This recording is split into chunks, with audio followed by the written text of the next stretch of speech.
technologies de l'information et de la télécommunication. Découverte de l'ordinateur et de ses composants niveau 0. On commence à l'écran à jeter un coup d'œil à l'intérieur d'un ordinateur fixe pour voir ce qui se cache. Il existe plusieurs modèles suivant les marques, mais l'essentiel des composants que l'on va avoir sont toujours présents dans nos ordinateurs, quelle que soit leur forme. Imagine qu'un ordinateur est comme une cuisine très organisée où chaque personne et chaque objet ont un rôle précis pour préparer un repas. Voici comment cela fonctionne. Le premier composant essentiel est le processeur qui est appelé CPU. Il se cache sous le radiateur qui le refroidit. C'est le chef cuisinier de la cuisine, il donne les instructions et fait les calculs. Chaque fois que tu demandes à l'ordinateur de faire quelque chose, c'est le processeur qui s'en charge. Le deuxième composant est la mémoire vive, qui est appelée aussi RAM. C'est le plan de travail du chef. Il y met les ingrédients et les ustensiles qu'il utilise souvent. Plus le plan de travail est grand, plus le chef peut travailler rapidement et de manière efficace. Le troisième composant est le disque dur, ou appelé HDD, ou le disque SSD. C'est le garde-manger de la cuisine. On y stocke tous les ingrédients et les recettes, c'est-à-dire tous les fichiers et programmes.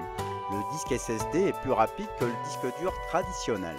Le quatrième composant est la carte mère, c'est ce qui lie les composants entre eux.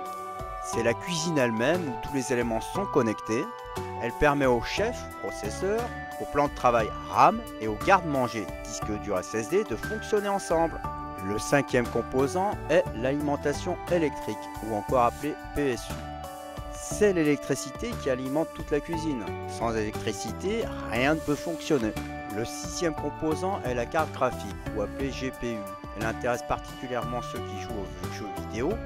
C'est le sous-chef spécialisé dans les plats visuels. Il s'occupe de tout ce qui est affiché à l'écran, comme les images, les vidéos et les jeux.